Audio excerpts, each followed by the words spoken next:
Changamoto zingine ni vyama wanachama kuto kutimiza wajibu wake TANCOP. Sasa regulator wanaingia, jana tulikaa hapo tukao tunaulizana, hivi tunahitaji TANCOP?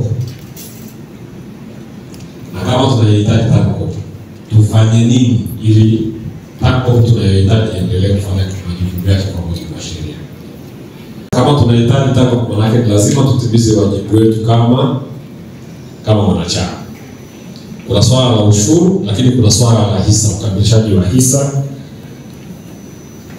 za wanachama ili TANCOP iweze kuendelea kwa taasisi ambayo sisi tuliamua kuiunda wenyewe mwaka 2020.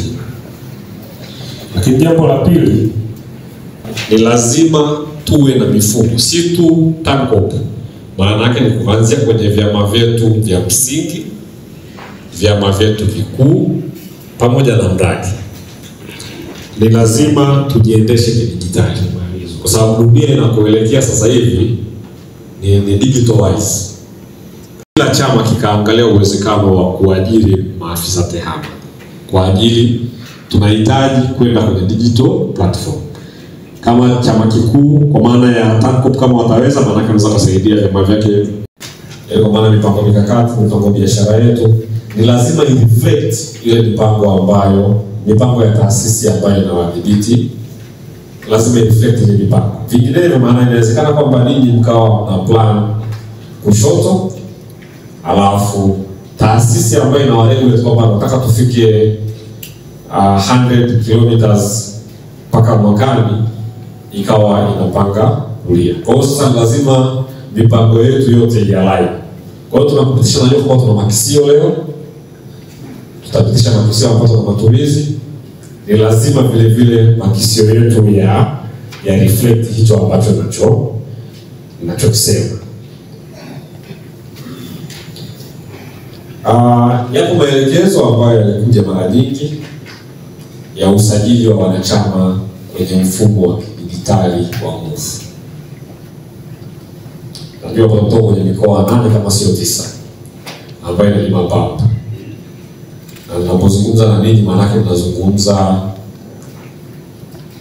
kwenye umbrella organization, lakini kwa maana ya kwamba na ninyi mnatoka kwenye private na wakilisha vyama vyenu vya msingi kuja kwenye mradi wa pamoja, lakini mmetoka kwenye vyama vikuu.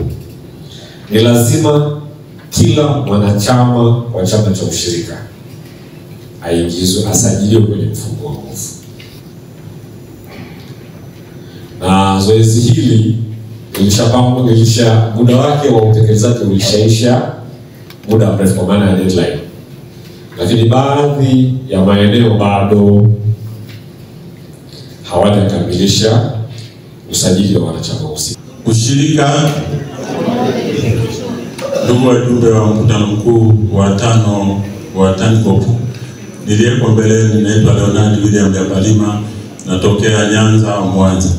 Ndugu zangu, niwaombe tu tusiangalie rangi ya paka, tuangalie uwezo wa paka kukamata panya na uwezo wa kusaidia TANCOP na tukaenda kule ambako tuna matarajio yetu.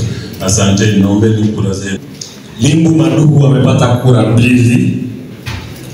Ndalo Misana amepata kura 5. Naomi Chaba amepata kura 7. Leonard William amepata kura 12. Kwa matokeo hayo namtangaza Bwana Leonard William kuwa mwenyekiti wa TANCOP.